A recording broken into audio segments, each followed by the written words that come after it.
I learn in this letter that Don Pedro of Aragon comes this night to Messina. He is very near by this. He was not 3 leagues off when I left him. How many gentlemen have you lost in this action? But few of any sort, and none of name. I learn here that Don Pedro hath bestowed much honor on a young Florentine called Claudio. He hath borne himself beyond the promise of his age, doing in the figure of a lamb the feats of a lion.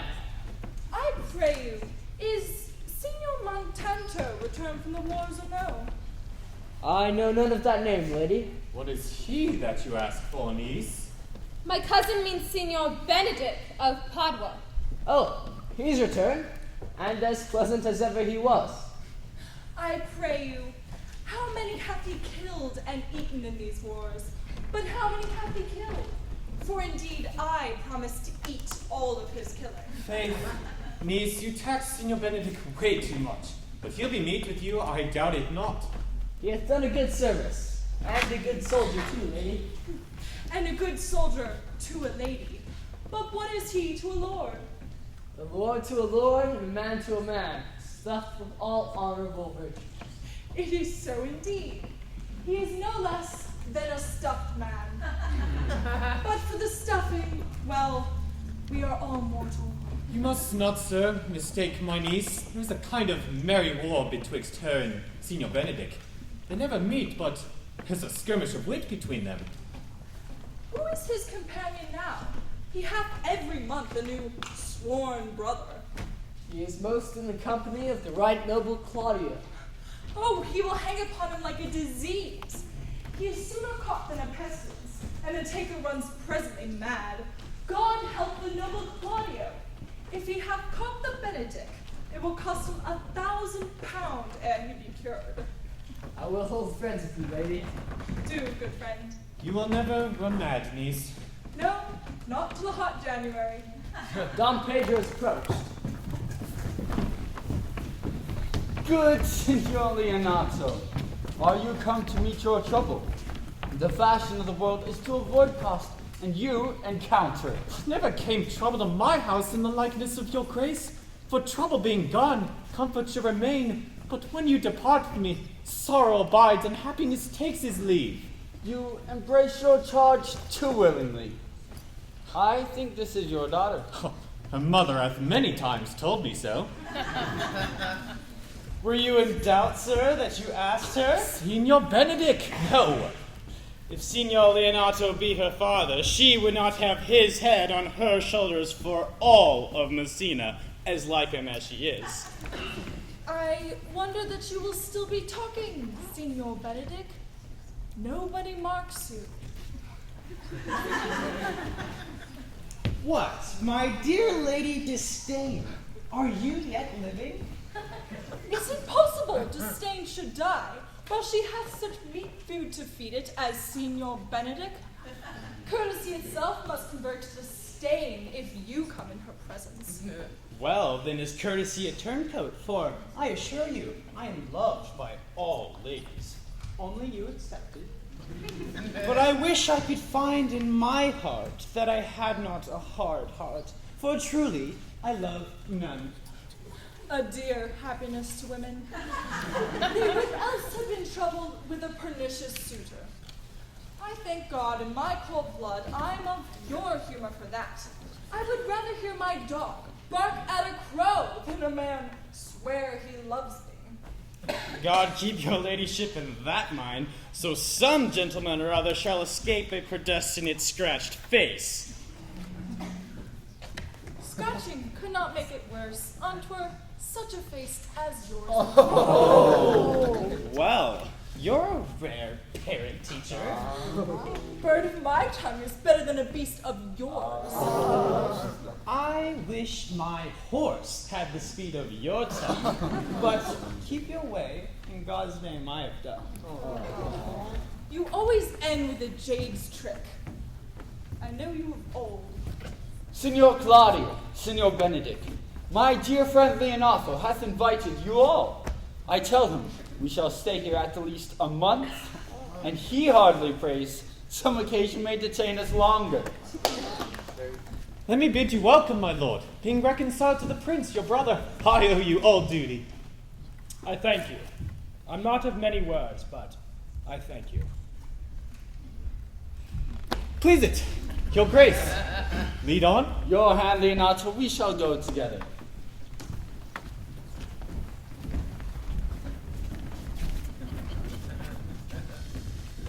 Benedict, didst thou note the daughter of Signor Leonato? I noted her not, but I looked on her. Is she not a modest young lady? Do you question me after my simple, true judgment? Or would you have me answer according to my custom, as being a professed tyrant to their sex? No, I pray thee, speak in sober judgment. Why? In faith, methinks she's too low for a high praise, too brown for a fair praise, and too little for a great praise. Only this accommodation can I afford her, that if she were other than as she is, she were unhandsome. But being no other but as she is, I do not like her. Thou thinkest I am in sport. I pray thee, tell me truly how thou likest her. Would you buy her, that you inquire after her? The world buys such a jewel. Yea, and a case to put it into. But say you this with a sad brow. In mine eye, she is the sweetest lady that ever I looked on. I can see yet, without spectacles, and I see no such matter. There is her cousin, that, if she were not possessed with a fury, exceeds her as much in beauty as the 1st of May doth the last of December. But I hope you have no intention to turn husband, have you? I would scarce trust myself, though I had sworn the contrary if Hero would be my wife. Has it come to this? Hath not the world one man that doth wear his cap with suspicion? Shall I never see a bachelor of 80 again? What secret hath held you here that you follow not to Leonato's? I would your grace constrain me to tell. I charge thee on thy allegiance. On my allegiance, mark you this, on my allegiance. He is in love with who? Now that is your grace's part. Mark how short his answer is. With Hero, Leonato's short daughter. Amen if you love her, for the lady is very well worthy. You say this to lead me on, my lord, By my troth I speak my thought. and in faith I spoke mine. By my two-face and trust, my lord, I spoke mine. That I love her, I feel. That she is worthy I know. That I neither feel how she should be loved or know how she should be worthy is the opinion that fire itself cannot melt out of me. I will die in it at the stake. I shall see thee ere I die. Look pale with love. With anger, with hunger, or with sickness, my lord, not with love. Well, as time shall try, in time the savage bull doth bear the yoke. Ah, the savage bull may, but ere the sensible Benedict bear it. Pluck off the bull's horns and put them in my forehead, and let me be vilely painted. And in such great letters where they write, here is good horse to hire. Let them signify under my sign. Here you may see Benedict, the married man. Good Signor Benedict, repair to Leonato's, commend me to him, and tell him I will not fail him at supper, for indeed he hath made great preparation. Examine your conscience. And so I leave you. Hath Leonato any son, my lord? No child but Hero, she's his only heir. Dost thou affect her, Claudio? Oh, my lord, when you went onward on this ended action, I looked upon her with a soldier's eye that liked, but had a rougher task in hand than to drive liking to the name of love. But now I am returned, and those war thoughts have left their places vacant. In their rooms come thronging soft and delicate desires, all prompting me how fair young Hero is, saying I liked her ere I went to wars. Thou wilt be like a lover presently, and tire the hero with a book of words. If thou dost love fair hero, cherish it, and I will break with her and with her father, and thou shalt have her. I know we shall have revelry tonight. I will assume thy part in some disguise, and tell fair hero I'm Claudio, and in her bosom I'll unclasp my heart, and take her hearing prisoner with a force and strong encounter of my amorous tale. Then, after to her father will I break, and the conclusion is, she shall be thine. In practice, let us put it presently.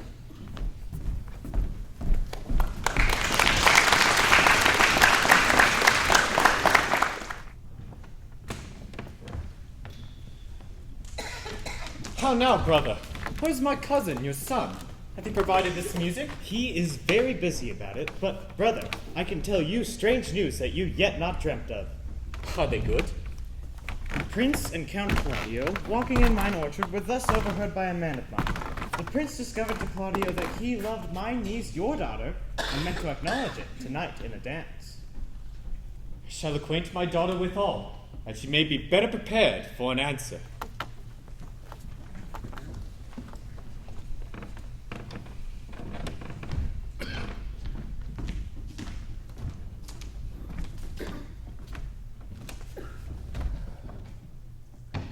What the good year, my lord?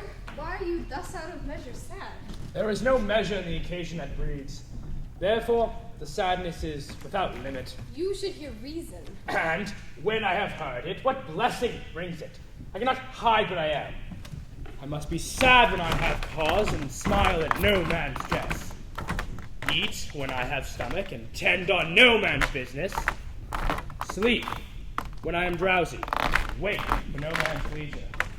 Laugh when I am merry, and claw no man in his humor. Yea, but you must not make a whole show of this, till you may do it without controlment. You have of late stood out against your brother, and he hath taken you newly into his grace, where it is impossible that you should take true root, but by the fair weather that you make yourself. I had rather be a canker in a hedge than a rose in his grace. In this, though it cannot be said that I am a flattering, honest man, it must not be denied that I am a plain-dealing villain, trusted with a muzzle and enfranchised with a claw. Therefore, I have decreed not to sing in my cage. If I had my mouth, I would bite. If I had my liberty, I would do my liking. In the meantime, let me be that I am, and seek not to alter me. Can you make no use of your discontent? I make all use of it, for I use it only. What news brought you? I can bring you intelligence of an intended marriage. Will it serve for any mortal to build mischief on? What is he for a fool that throws himself in unquietness? Marry, it is your brother's right hand. Who? The most exquisite Claudio. Even he. How came you to this? I heard it agreed upon that the prince should woo hero for himself, and having obtained her, give her the Count Claudio. Come, come, let us thither. This may prove food to my displeasure. That young startup hath all the glory of my overthrow. If I can foster him anyway, I bless myself everywhere. You are both sure and will assist me. To the death, my lord. Shall we go prove what's to be done? We'll wait upon your lordship.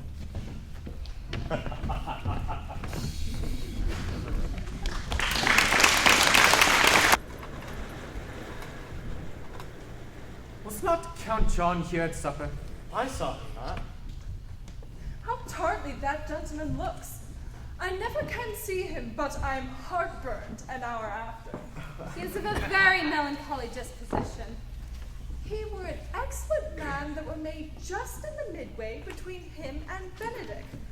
The one is too like an image and says nothing, and the other too like my lady's eldest son, ever more tattling. Then have Signor Benedict's tongue in Count John's mouth, and have Count John's melancholy in Signor Benedict's face. With a good leg and a good foot, uncle, and money enough in his purse, such a man could win any woman in the world, if he could get her goodwill. By my troth, niece, thou wilt never get thee a husband if thou be so shrewd of thy tongue. I could not endure a husband with a beard on his face. I had rather lie in the woolen. You may light on a husband that hath no beard. What should I do with him? Dress him in my apparel and make him my waiting gentlewoman? He that hath a beard is more than a youth, and he that hath no beard is less than a man. And he that is more than a youth is not for me. And he that is less than a man, I am not for him. Well, niece, I trust you will be ruled by your father. Yes, faith, it is my cousin's duty to make a curtsy and say, Father, as it please you.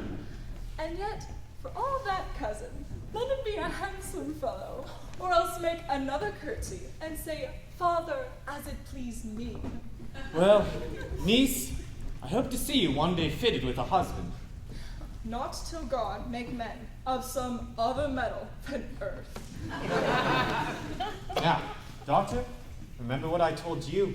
If the prince do solicit you in that kind, you know your answer. The revelers are entering, brother. Make good room.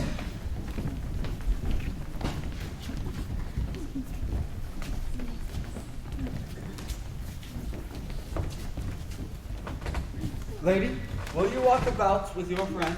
So you walk softly, and look sweetly, and say nothing. I am yours for the walk, and especially when I walk away. With me in your company? I may say so when I please. Speak low, please speak low. Well, I would you did like me. So would not I for your sake, for I have many ill qualities. Which is what? I say my prayers loud. I love you all the better. Heroes may cry amen. God matched me with a good dancer, Amen. and God keep him out of my sight when the dance is done. I know you well enough. Well, Senor Antonio. Oh, Lord, I am not. I know you by the wagging of your head. To tell you true, I am not. Come. Did you think I would not know you by your excellent wit? That is virtue hide itself. Don't tell Mum you are a thief. Grace is disappeared, and there's an end.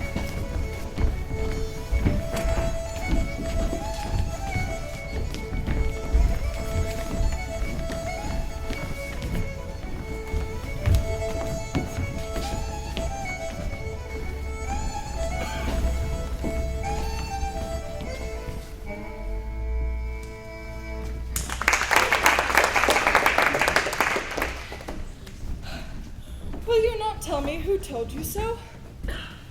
No, you shall pardon me. Nor will you not tell me who you are? Not now. That I was disdainful, and that I had my good wit out of the 100 merry tales? Well, this was Signor Benedict that said so. What's he?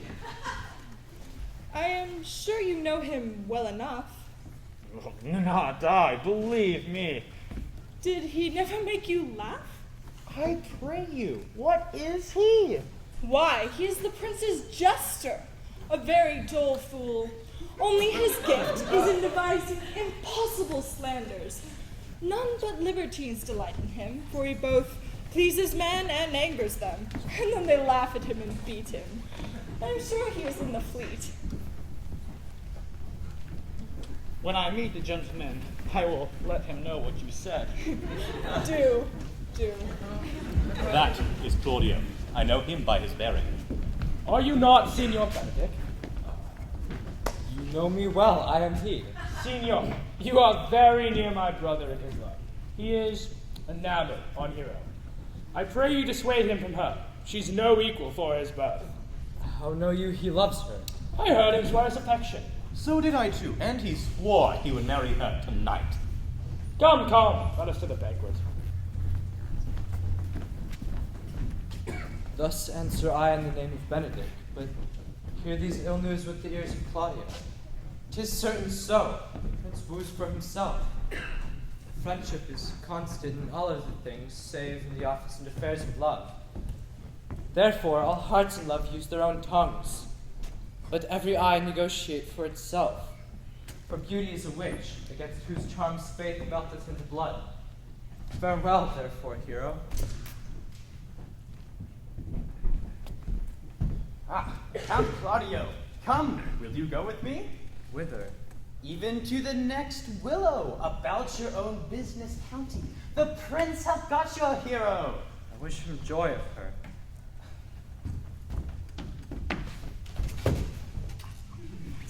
Did you think the prince would do you thus? Pray you leave me. Oh, now you strike like the blind man. 'Twas the boy that stole your meat, and you'll beat about the post. If it will not be, I'll leave you. Alas, poor hurt fowl.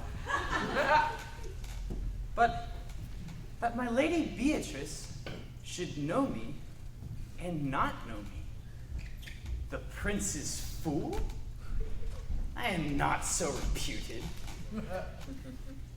It is the bitter base of Beatrice that puts the whole world into her mind and so puts me out. Well, I will be revenged as I may. Signor Benedict, where's the Count? Did you see him? I found him here as melancholy as a lodge in a warren. I told him, and I think I told him true, that your grace had got the goodwill of this young lady. The Lady Beatrice hath a quarrel to you. The gentleman who danced with her told her she is much wronged by you. Oh, she misused me past the endurance of a block. She told me, not thinking that I had been myself, that I was the prince's jester, that I was duller than a great thaw, huddling jest upon jest with every conveyance upon me, that I stood as a man on a mark with a whole army shooting at me. She speaks poignards and every word stabs. If her breath were as terrible as her terminations, there were no living near her. She would infect her the North Star. No, I would not marry her, though she were endowed with all that Adam had left him before he transgressed. And look, there she comes. Will your grace command me any service to the world's end? I will go on the slightest errand, even to the antipodes that you can devise to send me on. I will fetch thee a hair off the great Cham's beard. Have you any embassage to the pygmies? Rather than hold 3 words conference with this harpy, you have no employment for me? None, but to desire your good company. Oh, sir, this is a dish I love not. I cannot endure my lady tongue. Come, lady, come. You have lost the heart of Signor Benedict. Indeed, my lord. He lent it me a while, and I gave him use for it. A double heart for his single one. Marry, once before he wanted to me with Falstaffs. Therefore your grace may well say I have lost it. You have put him down, lady. You have put him down. So I would not he should do me, my lord, lest I should prove the mother of fools. Oh, I have brought Count Claudio, whom you sent me to seek. Why, how now, Count? Wherefore are you sad? Not sad, my lord. How then sick? Neither, my lord. The Count is neither sad, nor sick, nor merry, nor well, but civil, Count. Civil as an orange. And something of that jealous complexion. In faith, lady, I think your blazon to be true, though I'll be sworn if he be so his conceit is false. Here, Claudio, I have wooed in thy name, and fair hero is won. I broke with her father, and his goodwill obtained. Name the day of the marriage, and God give thee joy. Count, take of me my daughter, and with her my fortunes. His grace hath made the match, and all grace say amen to it.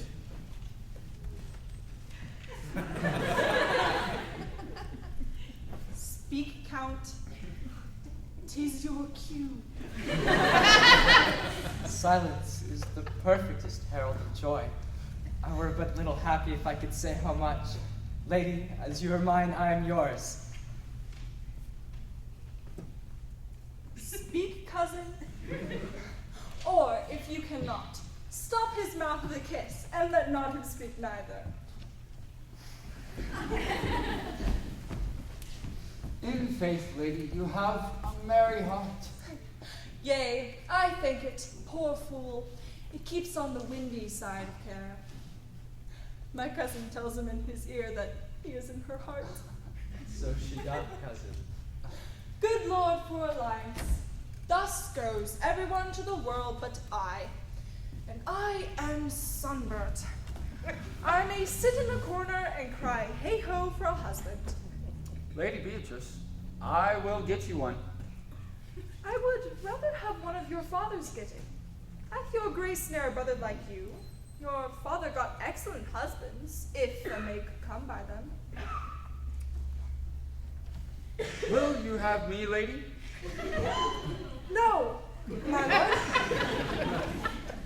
Unless I might have another for working days. Your grace is too costly to wear every day. But I beseech your grace, pardon me. I was born to speak all mirth and no matter. Your silence most offends me, and to be merry best becomes you. For I'll to question, you were born at a merry hour. No, sure, my lord.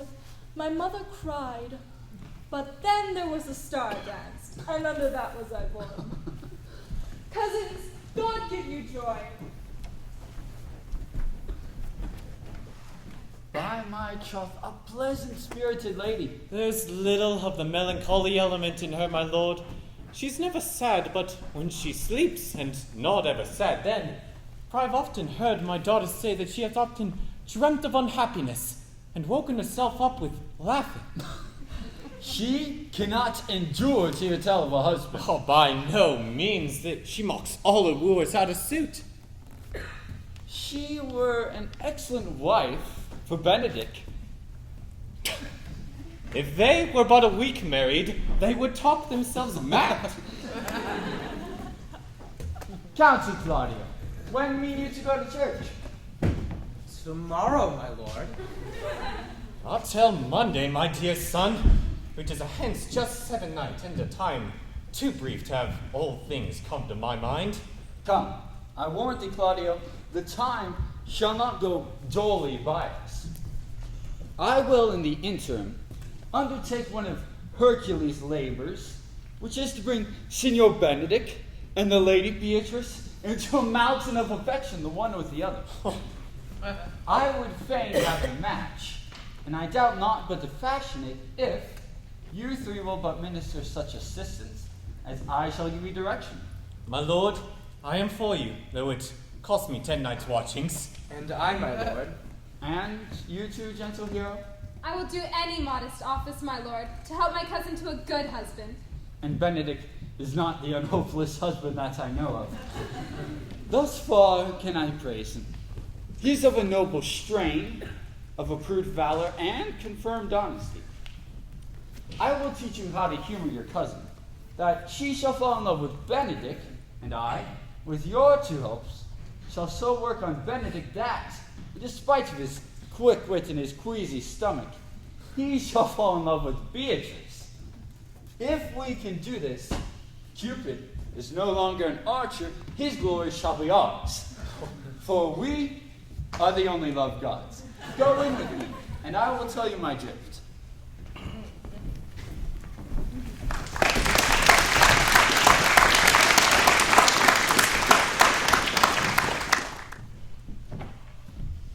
It is so. The Count Claudio shall marry the daughter of Leonato. Yea, my lord, but I can cross it. Any cross, any bar, any impediment will be medicinable to me. I am sick in displeasure to him, and whatsoever comes athwart his affection ranges evenly with mine. How canst thou cross this marriage? Not honestly, my lord, but so covertly that no dishonesty shall appear in me. Show me briefly how. I think I told your lordship ere since how much I am in the favour of Margaret, the waiting gentlewoman to hear of. I remember. I can, at any unseasonable instant of the night, appoint her to look out of the lady's chamber window. What life is in this to be the death of that marriage? The poison in that lies in you to temper. Go you to the prince your brother, spare not to tell him that he hath wronged his honour in marrying the renowned Claudio, whose estimation he does mightily hold up, to a contaminated stale, such a one as hero. What proof shall I make of that? Proof enough. to misuse the prince, to vex Claudio, to undo Hero, and to kill Leonato. Look you for any other issue? Only to despite them all will I endeavor anything. Go then. Find me a meet hour to draw Don Pedro and the Count Claudio alone. Tell them that you know that Hero loves me. They will scarcely believe this without trial. Offer them instances which shall bear no less likelihood than to see me at her chamber window, hear me called Margaret, Hero, and hear Margaret term me, Claudio, and bring them to see this the very night before the intended wedding. Oh, be cunning in the working thus, and thy fee is 1,000 ducats.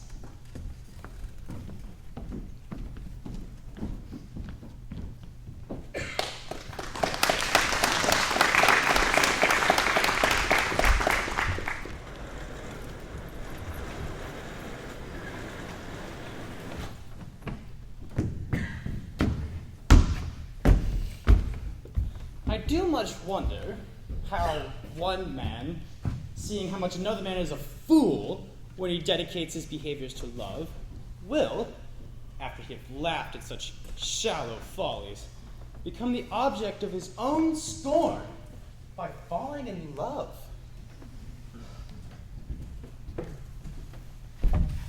Such a man as Claudio. I did know him when there was no music in his life but the drum and the fife. But had he rather hear the tabor and the pipe? Shall I be converted and see with these eyes? Think not. One woman is fair, yet I am well. Another is wise, yet I am well. Another is virtuous, yet I am well. But till all graces be in one woman shall not come into my good grace. Rich she shall be, that is certain. Wise, or I'll none. Fair, or I'll never look on her. Mild, or come not near me. Of good discourse, an excellent musician, and her hair shall be of whatever color please God. It's the Prince and Monsieur Love. I'll hide me in the arbor.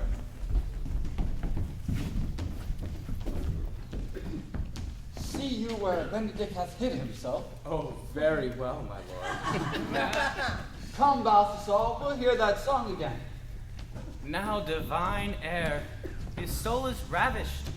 Is it not strange that sheep's guts should hail souls out of men's bodies? Sigh no more, lady, sigh no more. Men were deceivers ever. 1 foot in sea and 1 on shore. To one thing constant never.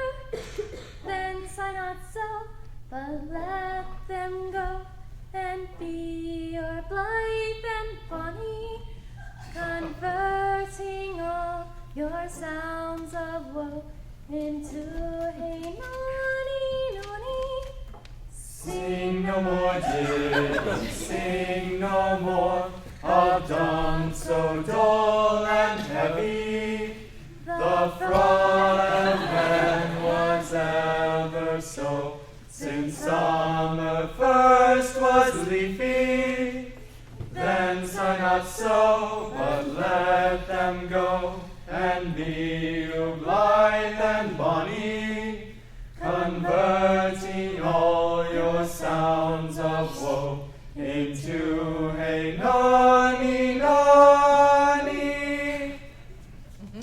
By my troth, a good song. And an ill singer, my lord. No, no, Faith, thou singest well enough. If she had been a dog that had howled thus, they would have hung her. Come hither, Leonato. What was it you told me of today? That your niece Beatrice was in love with Signor Benedict? Oh, hey, I did never think that lady would have loved any man. No, nor I neither, but most wonderful that she should so dote on Signor Benedick, whom she hath in all outward behaviors seemed ever to abhor. Can this be true? Sits the wind in that corner? What affects of passion shows she? What affects, my lord? You heard my daughter tell you how. She did indeed. How, I pray you?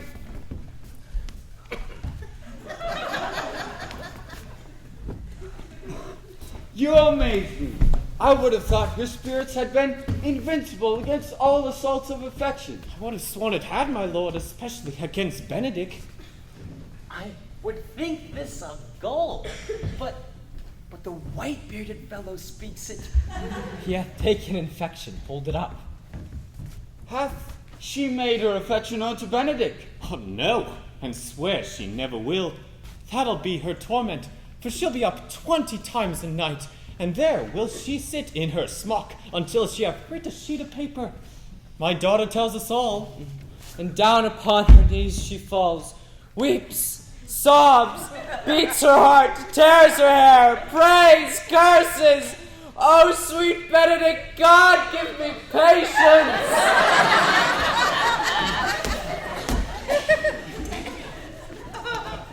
She doth indeed. My daughter is sometimes afeard she will do a desperate outrage to herself. 'Tis very true. It were good that Benedick knew of it. To what end, my lord? He would make but a sport of it and torment the poor lady worse. She's an excellent, sweet lady, and out of all suspicion, she is virtuous. And she is exceeding wise. Oh, in everything, but in loving Benedick. I am sorry for her, as I have just cause, being her uncle and her guardian. I pray you, tell Benedick of it and hear what he will say. Were it good, think you?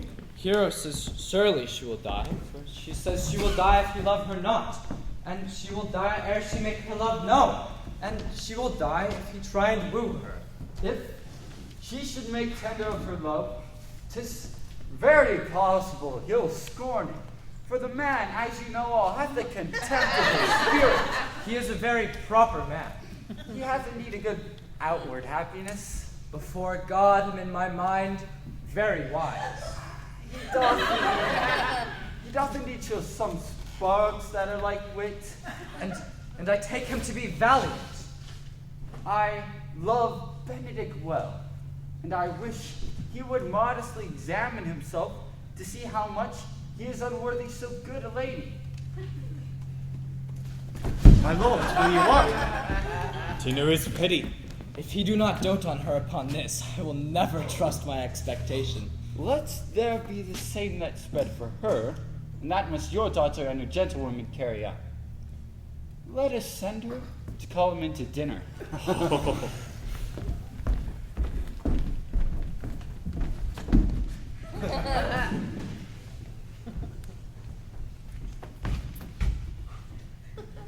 This can be no trick. The conference was sadly born. They have the truth of this from Hero. They seem to pity the lady. Seems her affections have their full bent.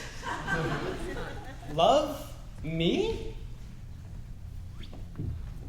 Why? It must be requited. I hear how I am censored. They say I will bear myself proudly ere I perceive the love come from her. They say, too, that she would rather die than show any sign of affection. I did never think to marry. I must not seem proud. Happy are they that can hear their detractions and put them to mending. They say the lady is fair. 'Tis the truth. I can bear them witness. And virtuous. 'Tis so, I cannot reprove it. And wise, but for loving me. By my troth, It is no addition to her wit, nor any great argument to her folly, for I will be horribly in love with her. I may by chance have some remnants of wit broken on me, since I have railed so long against marriage, but doth not the appetite alter? The man loves the meat in his youth that he cannot endure in his age. Shall these quips and sentences and paper bullets of the brain awe a man from the career of his humor? Nah. The world must be peopled. Whoa, when I said that I would die a bachelor, I didn't think I would live till I were married. Here comes Beatrice. By this day, she's a fair lady. I do spy some marks of love in her.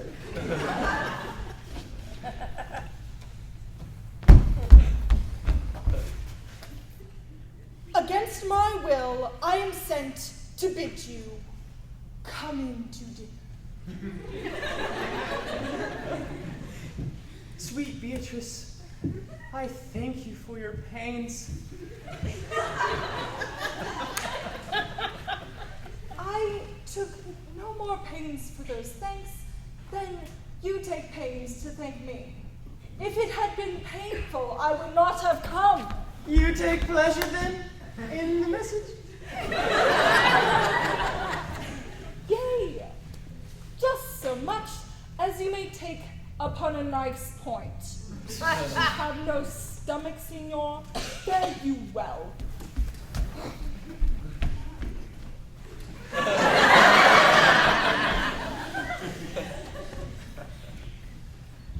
Against my will, I am bid you come to dinner. There's a double meaning in that.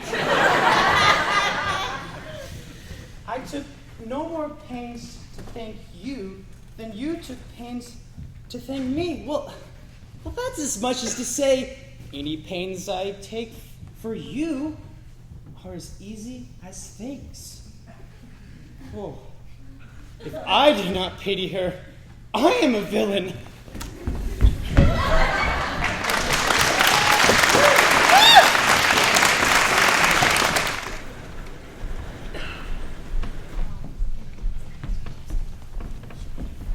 Good Margaret, run me to the parlor.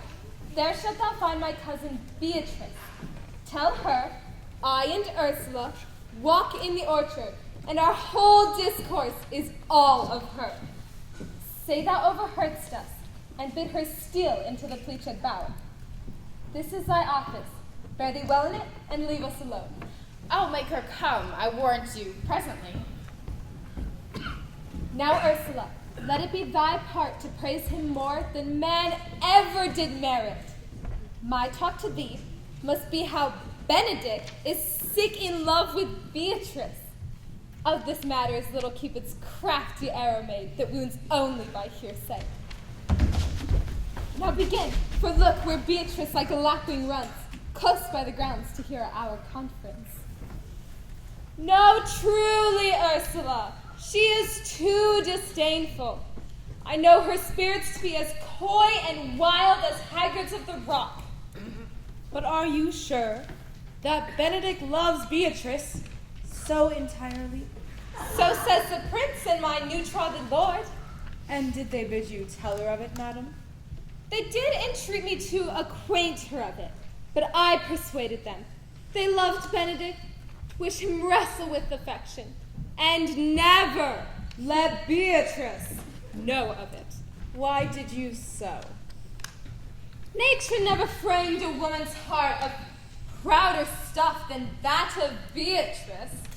Disdain and scorn ride sparkling in her eyes, misprizing what they look upon.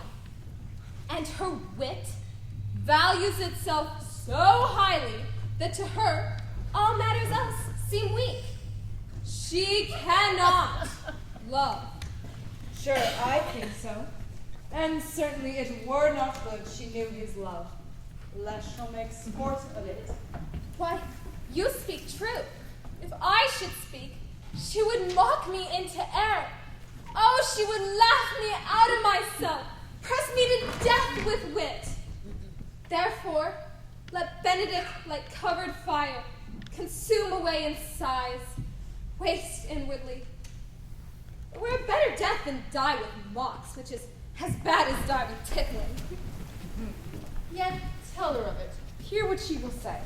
No, rather, I will go to Benedict and counsel him fight against his passion. Oh, do not to your cousin such a wrong. She cannot be so without true judgment, having so swift and excellent a wit as she is prized to have. To refuse so rare a gentleman as Signor Benedict. He is the only man of Italy always accepted my dear Claudio. I pray you not be angry with me, madam. Speaking my fancy, Signor Benedict, for shape, bearing, argument, and valor, goes foremost in report through Italy. Huh. When are you married, madam? Why, every day tomorrow. Come, go in. I'll show thee some attire and have thy counsel, which is best to furnish me tomorrow. She's lined, I warrant you. We have caught her. If it proves so, then loving goes by haps. Some Cupid kills with arrows, some with traps.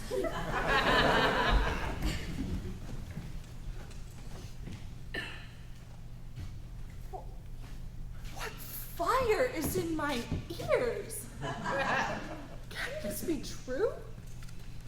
Stand I condemned for pride and scorn so much? Contempt, farewell, and maiden pride, adieu.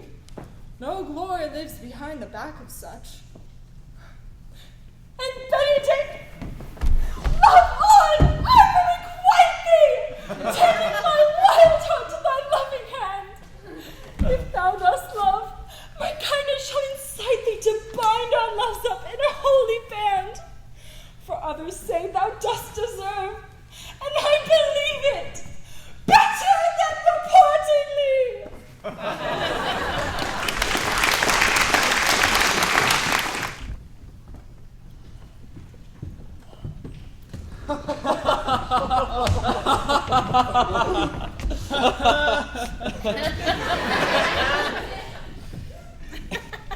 Gallants, I am not that of him. So says I.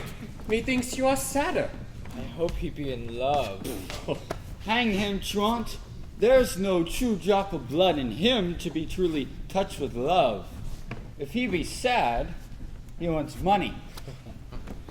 I have the toothache. What? Sigh for the toothache? Well, anyone can master a grief but he who has it. If he be not in love with some woman, there's no believing old signs. He brushes his hat on mornings. What should that bode? Hath any man seen him at the barber's? Indeed, he looks younger than he did by the loss of a beard. When was he wont to wash his face? Indeed, that tells a heavy tale for him. Conclude. He is in love. What? Yet is this no cure for the toothache? Old Signor, walk aside with me. I have about 8 or 9 wise words that I must discuss with you that these hobby horses must not hear.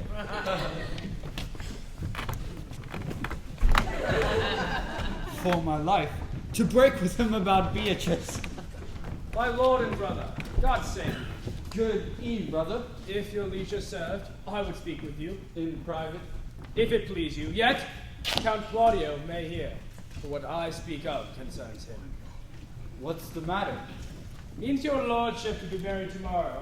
You know he does. I know not that, but he knows what I know. If there be any impediment, I pray you discover it. You may think I love you not. Let that appear hereafter. It ain't better in me. By that I will now manifest. Why? What's the matter? I came hither to tell you, the lady is disloyal. Who, hero? Even she. Leonato's hero. Your hero. Every man's hero. Disloyal! The word is too good to paint out her wickedness. Think of your worst Kyber, and I will fit her to it. Go but with me tonight. You shall see her talking to a man at her chamber window. If you love her then, tomorrow let her. But it would better fit your honor to change her mind. If I see anything tonight why I should not marry her, tomorrow in the congregation where I should wed, there I will shame her.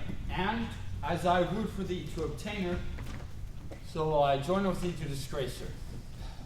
If you will follow me, I will show you well enough. No damn poorly turned, mischief strangely thwarted. O plague, right well prevented. So you shall say when you have seen the sequel.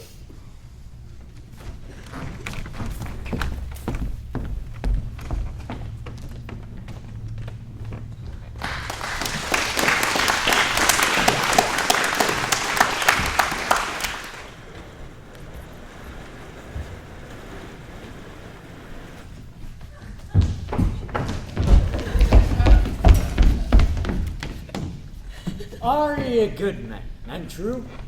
Yea, or it were a pity, but they should suffer salvation, body and soul. Nay, that were a punishment too good for them, if they should have any allegiance in them, being chosen for the prince's watch. Well, give them their charge, neighbor Dogberry. First, who think you to be the most desertless man to be constable of the watch? Hugh Oatcake, sir, or George Seacole, for they can write and read. Come hither, neighbor Seacole. God hath blessed you with a good name. To be a well-favored man is the gift of fortune, but to write and read comes by nature.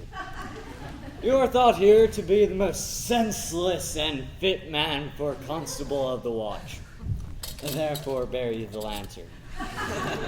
This is your charge. You shall comprehend all vagrant men. You are to bid any man stand in the prince's name. How if he will not stand? Why, then take no note of him, but let him go. If he will not stand when he is bidden, he is none of the prince's subjects. True, and they are to meddle with none but the prince's subjects. You shall also make no noise in the streets. We will rather sleep than talk. Why, you speak like an ancient and most quiet watchman, for I cannot see how sleepy you should have been. Only have a care that your bills be not stolen. If you meet a thief, you may suspect him, by virtue of your office, to be no true man. And for such kind of men, the less you meddle and make with him, why, the more is for your honesty. But if we know him to be a thief, shall we not lay hands on him? Truly, by your office you may, but I think they that touch pitch will be defiled. The most peaceable way for you, if you do take a thief, is to let him show himself what he is and steal out of your company. You have been always called the most merciful and wise man, partner. Truly, I would not hang a dog by my will, much less a man who hath any honesty in him. If you hear a child cry out in the night, call to its nurse and bid her still it. How if the nurse be asleep and will not hear us? Why then, depart in peace, and let the child wake her with crying. For the ewe that will not hear her lamb when it baws will never answer a calf when he bleats. 'Tis true. This is the end of the charge. If you meet the prince in the night, you may stay him. Nay, byre lady, that I think he cannot. He may stay him. Mary, not without the prince be willing, for the watch ought to offend no man, and it is an offense to stay a man against his will. By mass, it is so. Well, masters, good night. And any matter of weight chances, call up me. Keep your fellows' counsel and your own, and good night. Come, neighbor. Well, masters, we hear our charge. Let us sit here on the church bench till 2. Then all's bed. One word more, honest neighbors. I pray you watch about Signor Leonato's door, For the wedding being there tomorrow, there's a great coil tonight. Adieu, be vigilant, I beseech you.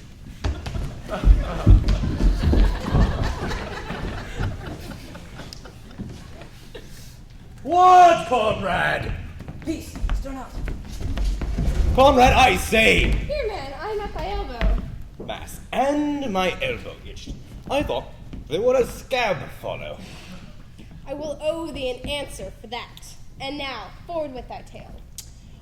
Therefore, no. I have earned John 1,000 ducats. Is it possible that any villainy should be so dear? I know that formed. He has been a vile thief this 7 year. He goes up and down like a gentleman. I remember him. Didst thou not hear somebody? No, 'twas vain in the house. I have tonight wooed Margaret, the waiting gentlewoman hero, by the name of Hero.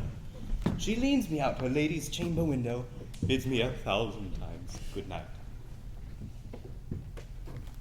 I tell this tale vilely. I should first tell thee how the Prince, Claudio, and my master planted and placed and possessed by my master, so afar off in the orchard this amiable encounter. And thought they Margaret was Hero? 2 of them did, the Prince and Claudia, but the devil my master knew she was Margaret. Away went Claudio, enraged, swore he would meet her as his appointed the next morning at the temple, and there, before the whole congregation, shame her with what he saw all night, and send her home again without a husband. We charge you in the prince's name, stand. Call up the right, Master Constable. We have here recovered the most dangerous piece of lechery that was ever known in the Commonwealth. Masters, Never masters. speak, we charge you. Let us obey you to go with us. Come, we'll obey you.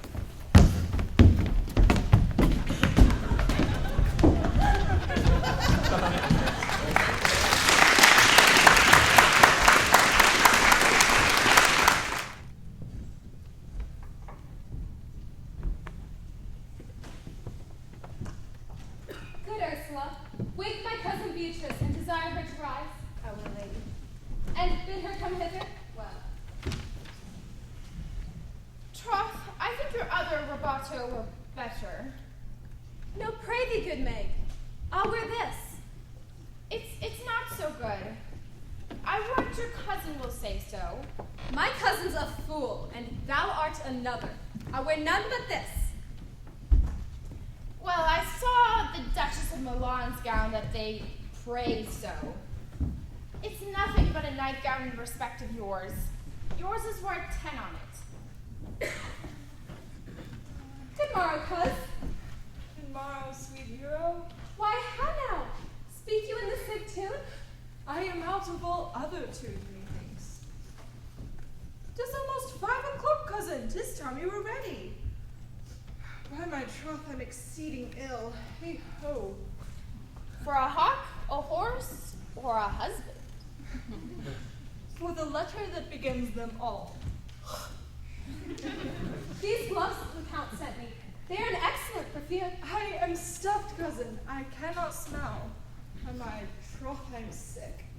Get you some of this distilled Carduus Benedictus and lay it on your heart. It is the only thing for a qualm.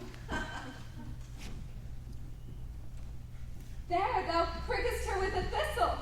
Benedictus? Why, Benedictus, have you some moral in this Benedictus? Moral? No. By my troth, I have no moral meaning. I meant plain holy thistle. You may think, perchance, that I think that you are in love. Nay, by Our Lady, I am not such a fool to think what I list, nor I list not to think what I can, nor indeed I cannot think, for I would think my heart out of thinking that you are in love, or that you will be in love, or that you even can be in love. But methinks you look with your eyes as other women do. What pace is this that thy tongue keeps? Not a false gallop. Madam, withdraw. The prince, the count, Signor Benedict, and Don John, and all the gallants of the town are come to fetch you to church. Help to trust me, good May, good cousin, good Ursula.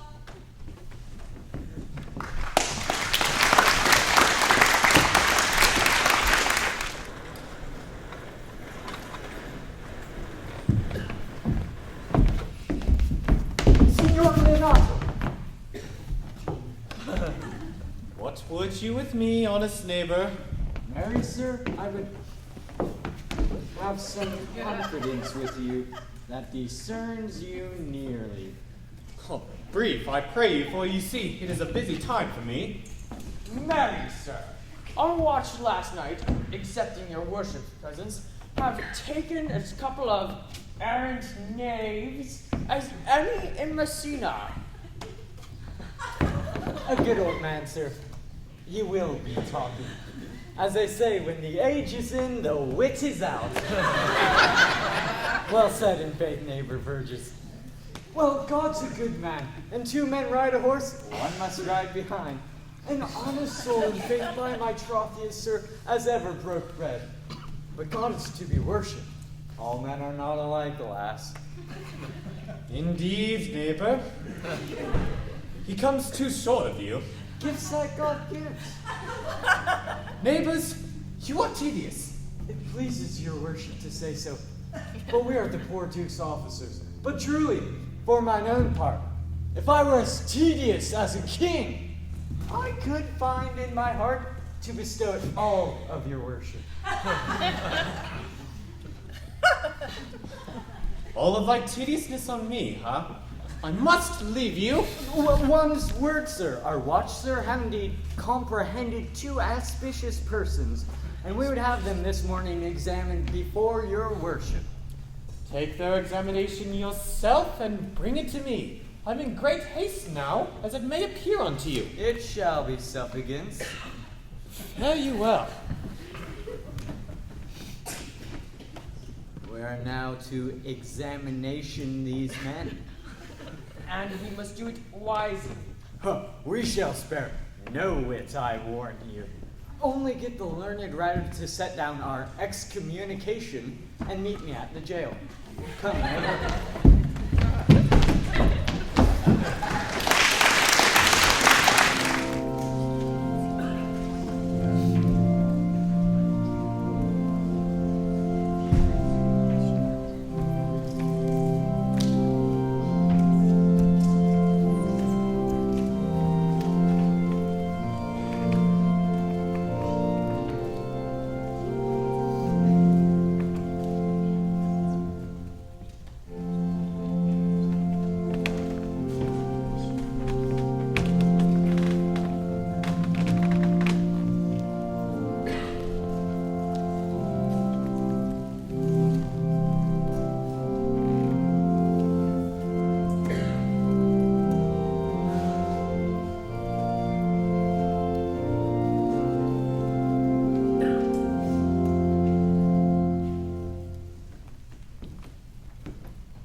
Come hither, my lord, to marry this lady?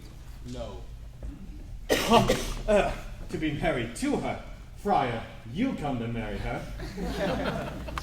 Lady, come you hither to be married to this count. I do.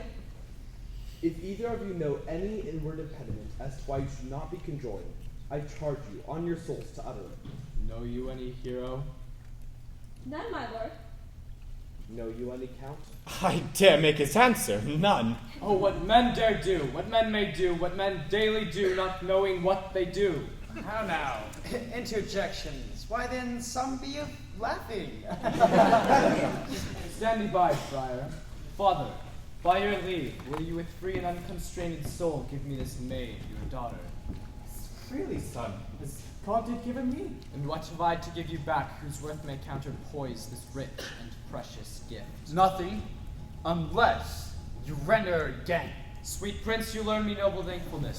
Sadly not able. Take her back again. Give not this rotten orange to your friend. She's but the sign and semblance of her honor. Behold how like a maid she blushes here. Her blush is guiltiness, not modesty. What do you mean, my lord? Not to be married, not to knit my soul to an approved wanton. My lord, well that he does speak so wide. Sweet prince, why speak not you? What should I speak? I stand dishonored that have gone about to link my dear friend to a common state. These things spoken? Or do I but dream? Sir, they are spoken, and these things are true. This looks not like a nuptial. True. Let me but move one question to your daughter, and by that fatherly and kindly power that you have in her, bid her answer truly. I charge thee to do so, as thou art my child. Oh, God defend me, how am I beset? What kind of catechizing call you this? To make you answer truly to your name. Is it not Hero? Who can blot that name with any just reproach? Marry that can Hero. Hero itself can blot out Hero's virtue. What man was he talked with you yesternight out at your chamber window betwixt 12 and 1? Now if you were a maid, answer to this! I spoke with no man at that hour, my lord. Why then are you no maiden? Leonato, I am sorry you must hear this.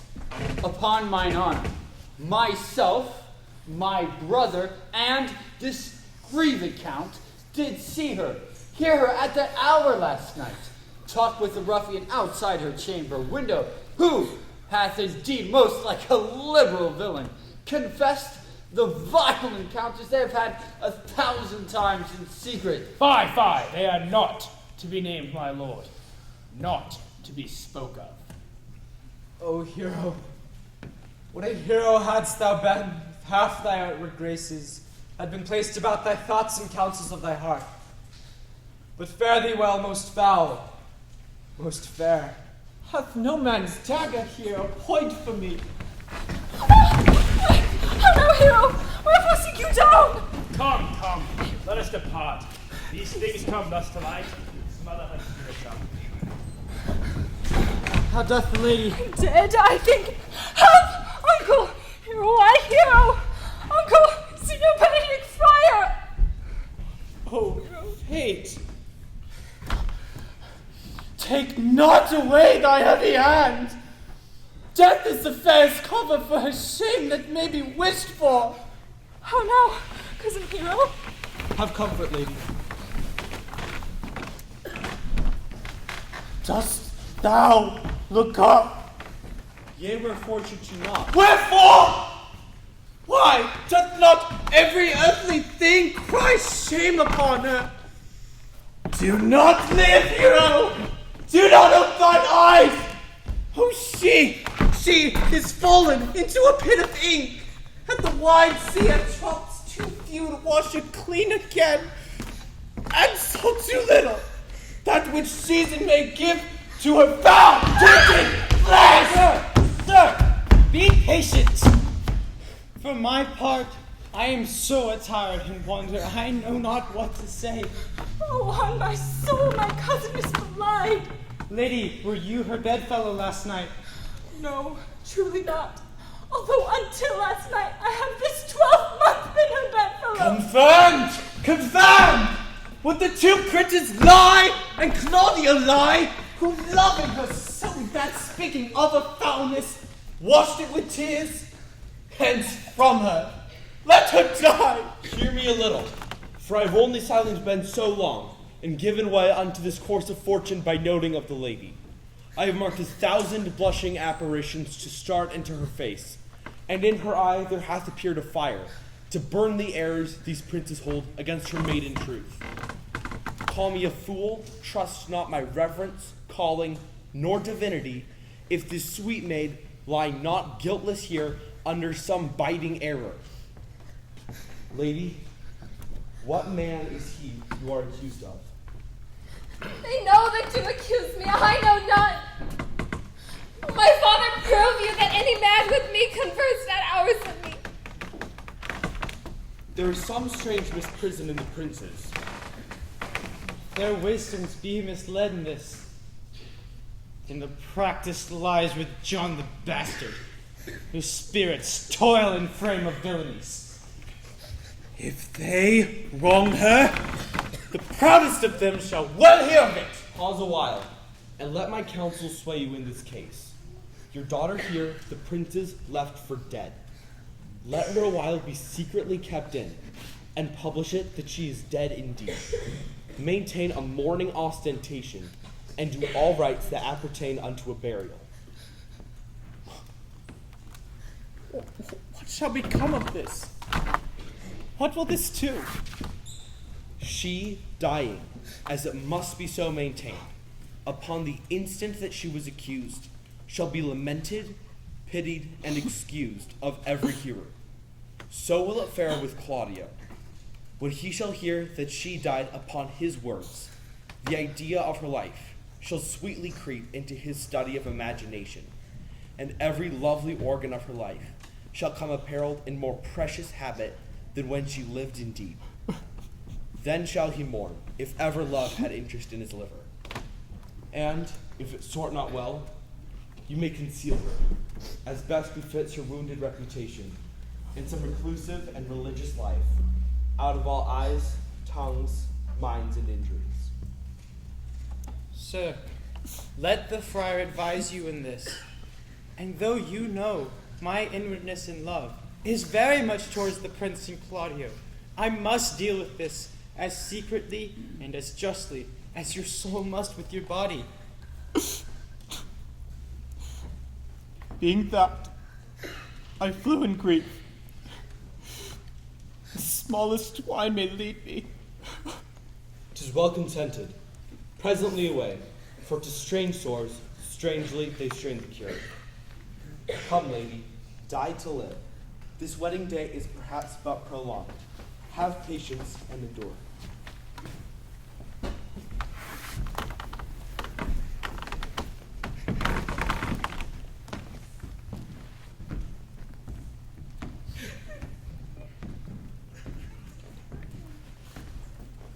Sweet Beatrice, have you wept all this while? Yea, and I will weep a while longer. I will not desire that. You have no reason. I do it freely. Surely, I do believe your fair cousin is wronged. Oh, how much might the man deserve of me that would right her? Is there any way to show such friendship? A very even way, with no such friend. May a man do it? It is a man's office, but not yours.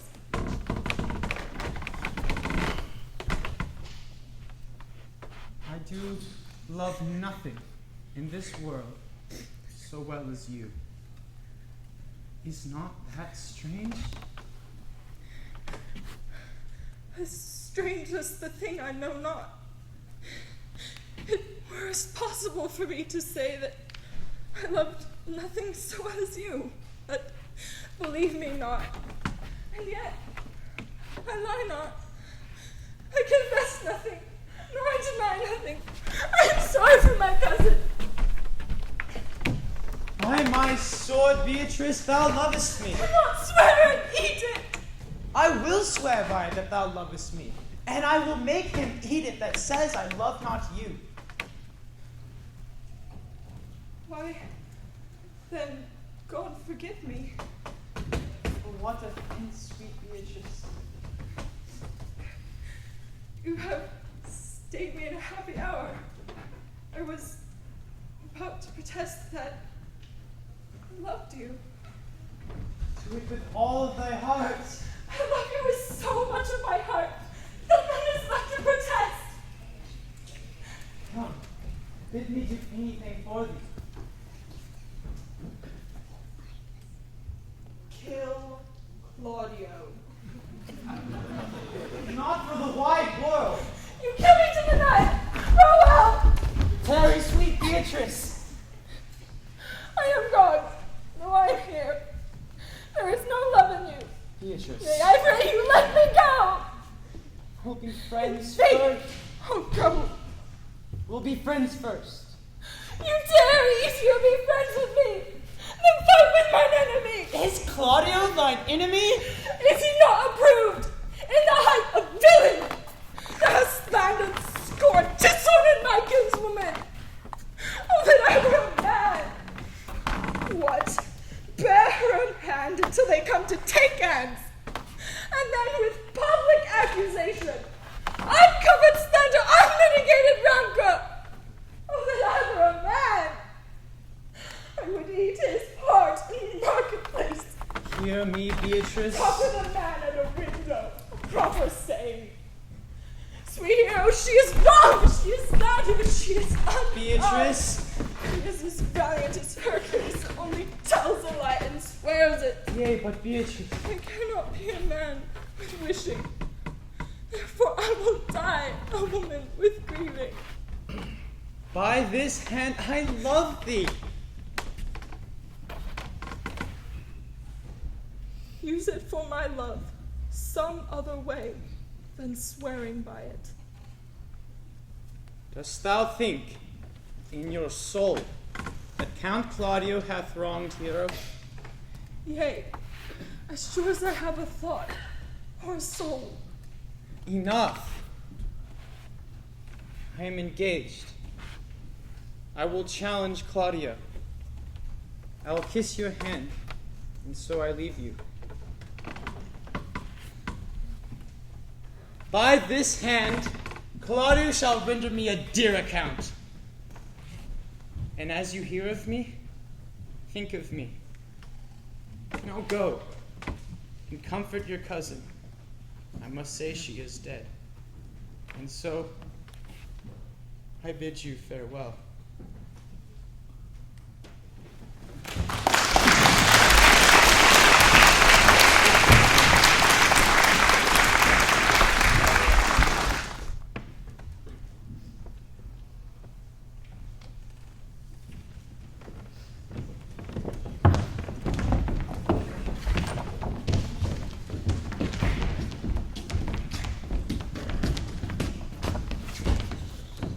Is our whole dissembly appeared? Which be the malefactors? Mary, that's him I and my partner. Nay, that's certain. We have the exhibition to examine. No, which are the offenders that are to be examined? Let them come before Master Constable. Hey, let them come before me. What is your name, friend? Borachio. Pray write down Borachio. Yours, lady? I am a gentleman, sir, and my name is Conrad. Write down Mistress Gentlewoman Conrad. Masters, do you serve God? Yea, sir, we hope. Oh, write down that they hope they serve God. But write God first. For God defend, but God should go before such villains. Masters, it is proved already that you are little better than false knaves. How answer you for yourselves? Marry, sir, we say we are none. A marvelous witty fellow, I assure you. But I will go about with him. Come you hither, sir. A word in your ear. Sir, I say to you, it is thought you are false knaves. Sir, I say to you, we are none. Well, stand aside, for God, they're both in tale. Have you written down that they are none? No, you do not go the way to examine. You must call forth the watch that is to be their accuser. Yea, let the watch come forth. Masters, I charge you in the prince's name, accuse these men. This man said, sir, that Don John, the prince's brother, was a villain. Write down Prince John, a villain. Master Constable! Pray thee, fellow, peace. I do not like they look, I promise thee. What heard you him say?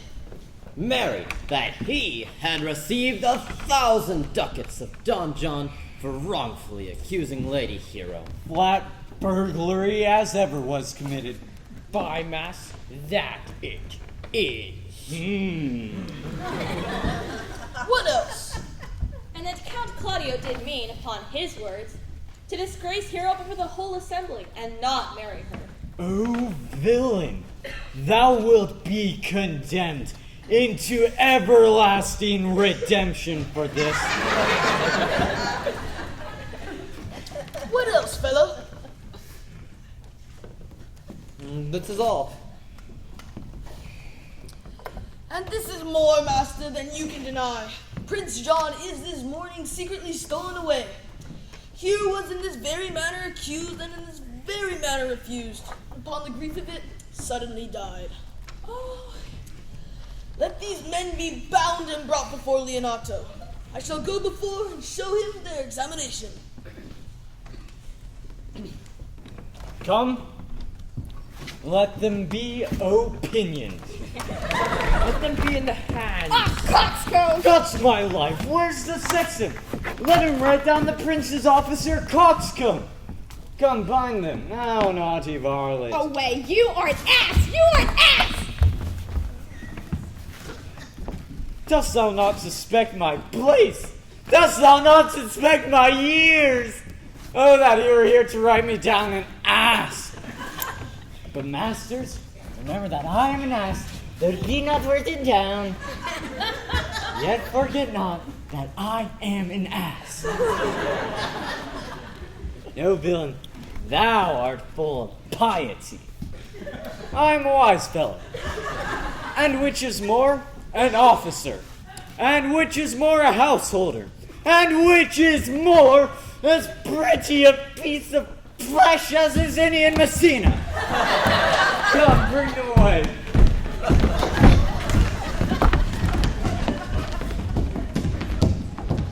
Oh, that I've been written down an ass.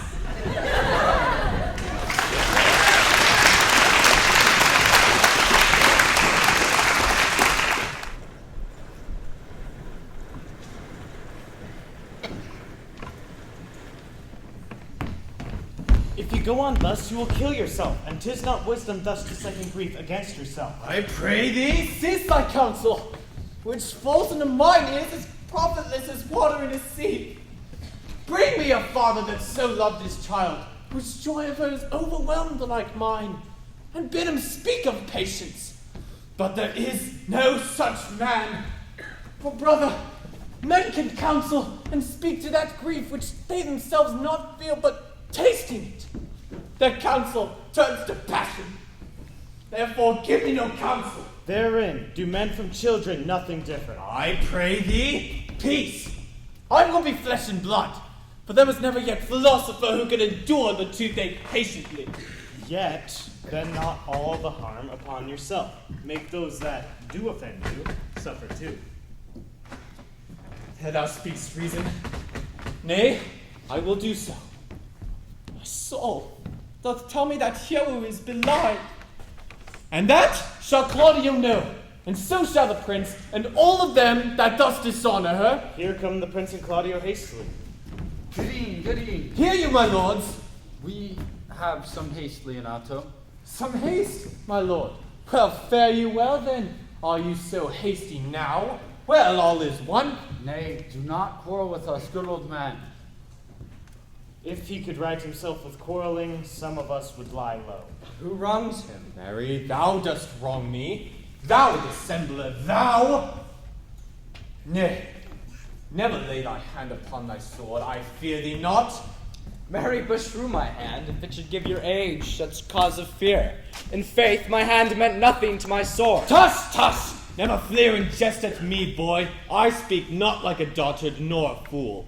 I say thou hast belied mine innocent child. Thy slander hath gone through and through her heart, and she lies buried with her ancestors. Oh, in a tomb where scandal never slept, save this by hers, framed by thy villainy. My villainy? Thine, Claudio! Thine, I say! You say not right, old man. My lord, I'll prove it on his body if he dare. Away, I will not have to do with you. Canst thou so daff me? Thou hast killed mine innocent child! If thou killst me, boy, thou shalt kill a man. He shall kill 2 of us, and men indeed, but that's no matter. Let him kill 1 first. Come, boy, come follow me, boy. Come, sir boy, come, follow me. Sir boy, I'll whip you from your foining fence. Nay, as a gentleman I will. Brother, content yourself. God knows I love my niece and she is dead. Slandered to death by villains, scambling, outfacing, fashion-monging boys that lie in cog and flout. What, brother Anthony? That's no matter. Do not you meddle. Let me deal with this. Gentlemen, both, we will not wait your patience. My heart is sorry for your daughter's death, but on my honor, she was charged with nothing but was true and very full of proof. My lord, my lord. I will not hear you. No? Come, brother, away. I will be heard. And shall, or some of us will smart. See, here comes the man we went to seek. Now, Signor, what good news? Good day, my lords. You are almost come to part almost the fray. We'd like to have had our 2 noses snapped off with 2 old men without teeth. Leonato and his brother, what thinkest thou?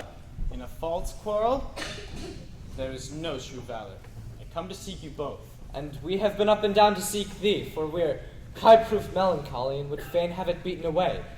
Wilt thou use thy wit? It's in my scabbard. Shall I draw it? As I am an honest man, it's pale. Art thou sick or angry? Shall I speak a word in your ear? God bless me from a challenge. You are a villain! I jest not. I will make you good how you dare, with what you dare, and when you dare. Do me right, or I will protest your cowardice. You have killed a sweet lady, and her death shall fall heavy on you. Let me hear from you. Well, I will meet you so I may have good cheer. Sir, your wit ambles well, and it goes easily. I'll tell thee how Beatrice praised thy wit the other day. And when shall we set the savage bull's horns on the sensible Benedict's head? Yea, and text underneath. Here dwells Benedict, the married man. Fare you well, boy. You know my mind. I will lead you to your gossip-like humor. My lord, for your many courtesies, I thank you. I must discontinue your company. Your brother the bastard has fled from Messina. You have among you killed a sweet and innocent lady. For my lord Lackbeard there, he and I shall meet again. Till then, peace be with him. He is in earnest. Most profound of earnest, and I warrant you for the love of Beatrice. And hath challenged thee? Most sincerely. Didn't he say my brother was fled? Come you, sir, if justice cannot tame you, she shall ne'er weigh more reasons in her mouths. Nay, you be a cursing hypocrite once, you must be looked to. How now? One of my brother's men, bound, brought you. Hearken after their offense, my lord. Officers, what offense have these prisoners done? Mary, sir, they have committed false report. Moreover, they have spoken untruth. Secondarily, they are slanderers. Sixthly and lastly, they have belied a lady. Thirdly, they have verified unjust things. And to conclude, they're lying knaves.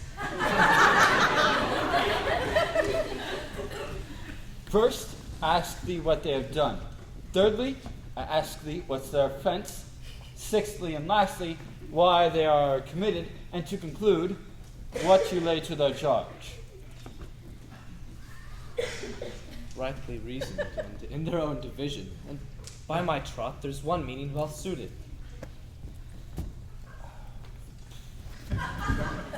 This learned constable is too cunning to be understood.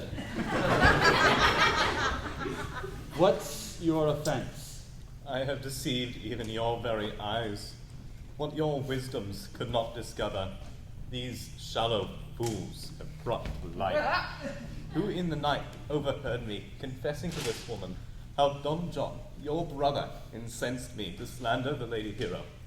How you were brought into the orchard, and you saw me called Margaret in hero's garments. How you disgraced her when you should marry her. The lady is dead on mine and my master's false accusation. And briefly, I desire nothing but the reward of a villain. Runs not the speech like iron through your blood? I've drunk poison while he uttered it. Sweet hero, now thy image doth appear in the rare semblance that I loved at first. Come, bring away the plaintiffs. By this time our sexton hath reformed Signor Leonato of the matter. And masters, do not forget to specify when time and place shall serve, that I am an ass. Here comes Master Signor Leonato and the sexton. Which is the villain? If you would know your wronger, look on me. Art thou the slave that with thy last breath hast killed mine innocent child? Yea, even I alone. Nay, not so, villain. Thou beliest thyself. Here stand a pair of honorable men. The third is fled that had a hand in it. Gentlemen both, I thank thee for my daughter's death. Record it with your high and worthy deeds. 'Twas bravely done, if you bethinkst you of it. I know not how to pray your patience, yet I must speak. Choose your revenge yourself. Impose me to what penance your invention can lay upon my sin. Yet sinned I not, but in mistaking. By my soul, nor I. I cannot bid you bid my daughter live. That were impossible. But I pray you both, assess the people in Messina here, how innocently she died. And if your love can labor aught in sad invention, hang an epitaph upon her tomb and sing it to her bones. Sing it tonight. Tomorrow morning, come you to my house, and since you could not be my son-in-law, be yet my nephew. My brother hath a daughter, almost the exact copy of my child that's dead, and she alone is heir to both of us. Give her the right you should have given my daughter, and so dies my revenge. Oh, noble sir, your overkindness doth bring tears from me. I do embrace your offer and dispose for henceforth of poor Claudio. Tomorrow, then, I shall expect your coming. Tonight, I take my leave. And this naughty man shall face to face be brought to Margaret, whom I believe was packed in all this wrong, hired to it by your brother. No, by my soul, she was not. Nor knew not what she did when she spoke to me, but always hath been just and virtuous in all that I know by her. Moreover, sir, which indeed is not under white and black, this plaintiff here, the offender, did call me ass. I beseech you, let it be remembered in her punishment.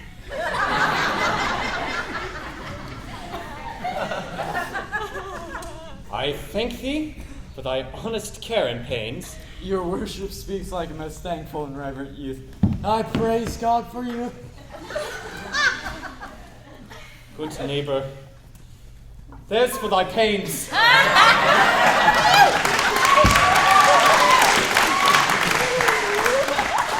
God save the foundation!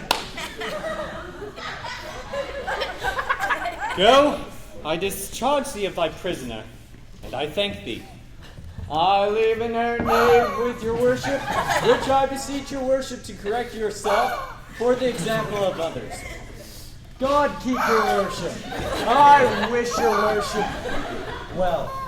God will restore you to health. I humbly give you leave to depart, and if a merry meeting should be wished, God prohibit it. Come, neighbor.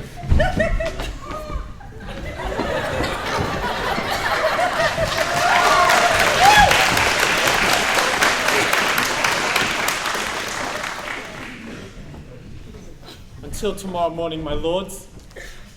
Fare you well. Farewell, my lords. We look for you tomorrow. We will not fail. Tonight, I'll mourn with Hero.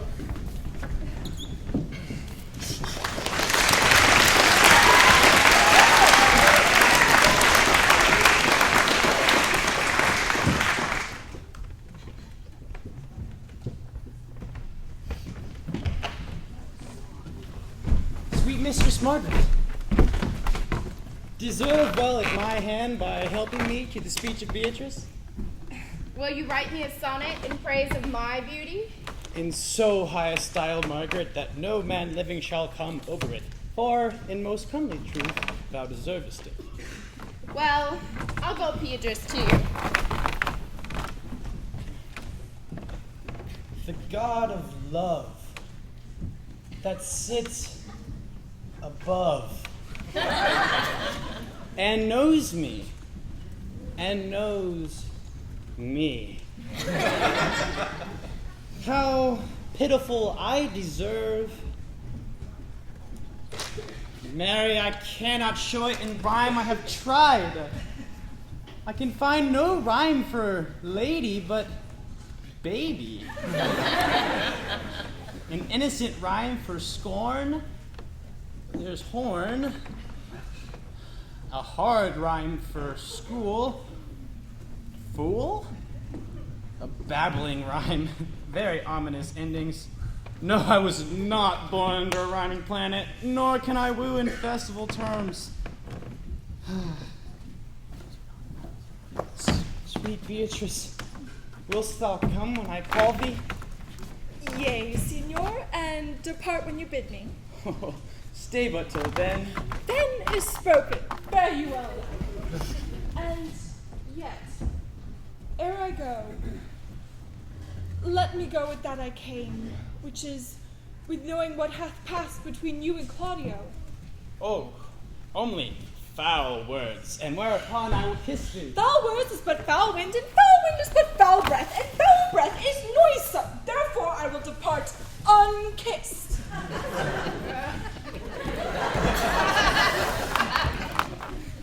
Thou hast frighted the word right out of its right sense, so forceful is thy wit.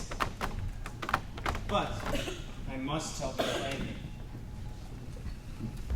Claudio undergoes my challenge, and I must hear from him shortly, or I will subscribe him a coward. I pray thee, now tell me, for which of my bad parts dost thou first fall in love with me? For them all together, which maintain so politic a state of evil that they will not admit any good part to intermingle with them. But for which of my good parts did you first suffer love for me? Suffer love? A good epithet, for I do suffer love, for truly I love thee against my will. In spite of your heart, I think. Alas, poor heart. If you spite it for my sake, I will spite it for yours. For I will never love that which my friend hates. Thou and I are too wise to woo peaceably. But, now tell me, how doth your cousin? Very ill. And how do you? Very ill, too. Serve God. Love me. And men. Madam, you must come to your uncle. Yonder's old coil at home. It is proved my lady hero hath been falsely accused, the prince and Claudio mightily abused, and Don John is the author of all, who is fled and gone. Will you come presently? Will you go hear this news, signor? Sweet Beatrice, I will live in thy heart, die in thy lap, and be buried in thy eyes, and moreover, I will go with thee to thy uncle's.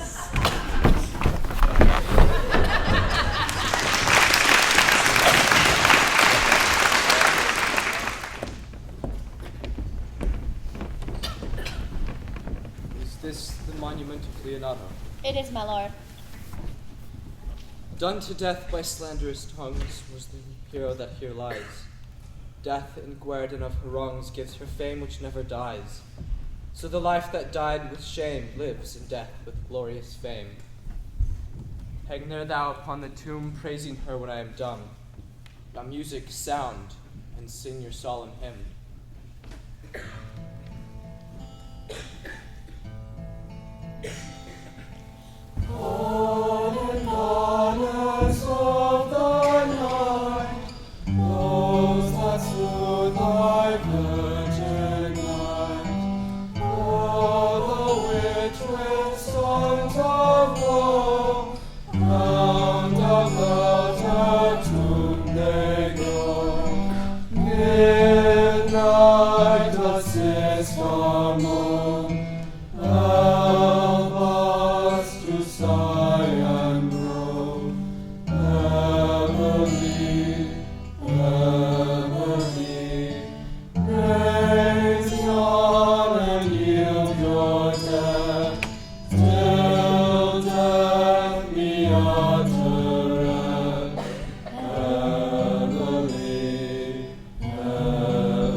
thy bones good night. Yearly will I do this right. Good morrow, masters. The wolves have prayed, and look, the gentle day before the wheels of Phoebus round about dapples the drowsy east with spots of grey. Thanks to you all, and leave us. Fare you well. Come, let us hence and put on other weeds, and thence in Leonato's we will go. And Hymen now with luckier issue speeds than this, for whom we rendered up this woe.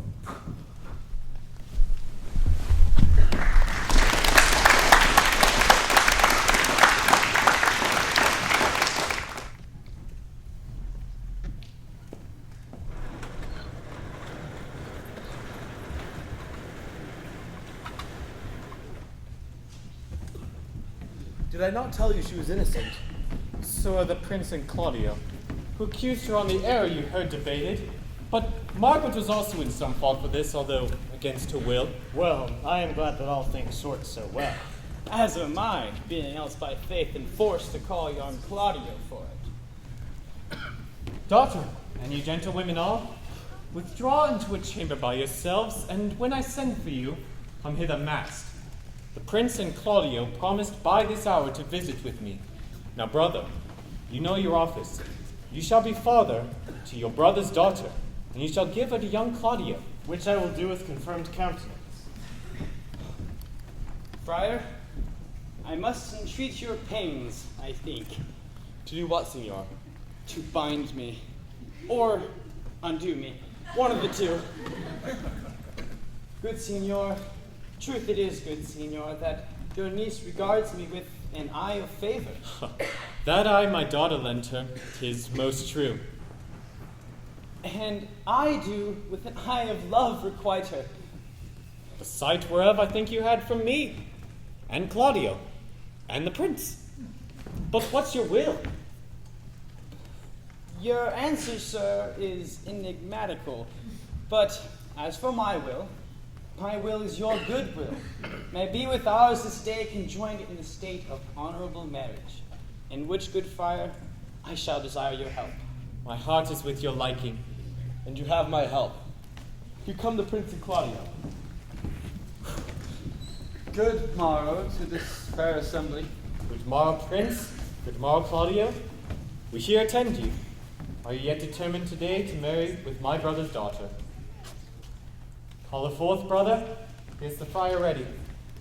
Good morrow, Benedict.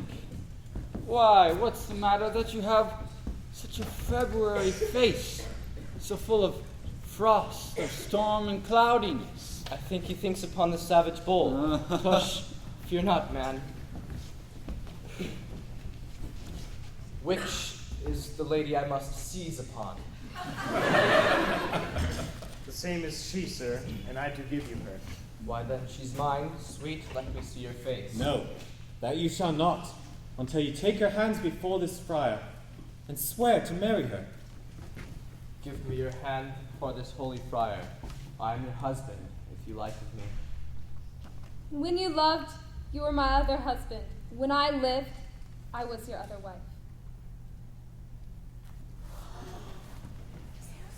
Another hero. Nothing certainer. One hero died defiled, but I do live. And surely as I live, I am a maid. The former hero? Hero that is dead? She died. She died, my lord, but because her slander lived. All this amazement can I qualify, that when the holy rites are ended, I can tell you largely of fair hero's death. Meanwhile, let wonder seem familiar. Into the chapel let us presently. Soft and fair. Friar. Which is Beatrice? I answer to that name. What is your will? Do not you love me? Why, no. No more than reason. Why then, your uncle, the prince, and Claudio have been deceived, for they swore you did. Do not you love me? No more than reason. Why then, my cousin Margaret and Ursula are much deceived, for they did swear you did. They swore that you were almost sick for me. They swore you were well nigh dead for me. 'Tis no such matter. Then you do not love me. No, truly, but in friendly recompense. Come, niece. I am sure you love the gentleman. And I'll be sworn upon it that he loves her, for here's a paper written in his own hand, a halting sonnet of his own pure brain. And here's another, written my cousin's hand, stolen from her pocket, containing her affection unto Benedict.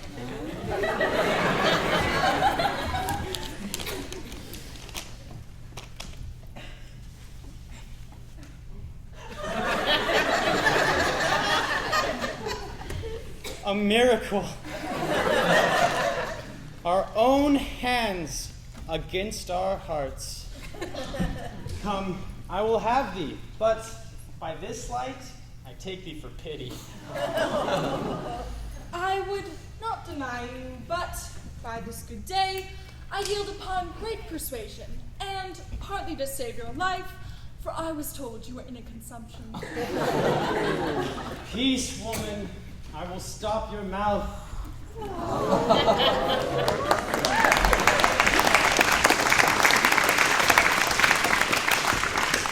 How dost thou, Benedict, the married man? I'll tell thee what, Prince. A college of witcrackers cannot flout me out of my humor. Dost thou think I care for a satire or an epigram? No. Since I do purpose to marry, I will think nothing that the world can purpose to say against it. And therefore, do not flout at me for what I have said against it. For man is a giddy thing, and this is my conclusion. For thy part, Claudio, I did think to have beaten thee. But in that thou art to be my kinsman, live unbruised, and love my cousin. Come, we are married. Let us have a dance that we may lighten our own hearts and our wives' heels. We'll have dancing afterward. First of my word, and therefore play music. Prince, thou art sad. Get thee a wife, get thee a wife. My lord, your brother John is ta'en in flight and brought with armed men back to Messina. Think not on him till tomorrow. I will devise thee brave punishments for him. But till then, strike up, pipers!